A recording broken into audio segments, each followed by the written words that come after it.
చెర్లపల్లి అభివృద్ధికి, ఉప్పల్ నియోజకవర్గం యొక్క అభివృద్ధికి, ఈ చుట్టుపక్కల పరిసర ప్రాంతాలు రాంపల్లి కానీ, గట్కేసర్ కానీ, ఇస్మాయిల్ ఖాన్ కూడా కానీ, మరి మౌలాలి కానీ, ఈ ఏరియాలన్నింటిలో కూడా మరి ఈ టర్మినల్ రావటం వల్ల మనకి ఎంతగానో హెల్ప్ చేస్తుందని చెప్పని పేర్కొంటూ ఎంఎంటీఎస్ కూడా ఇక్కడ త్వరలోనే మరి రాబోతా ఉంది.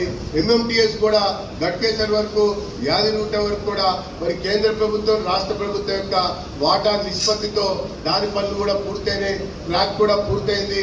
ఆ ట్రైన్స్ కూడా ప్రారంభం కాబోతున్నాయి అన్నటువంటి విషయాన్ని మనవి చేసుకుంటూ ఖచ్చితంగా మన యొక్క నియోజకవర్గం అనేక రకాలుగా అభివృద్ధి చెందడానికి దోహదం జరుగుతూ ఉంది.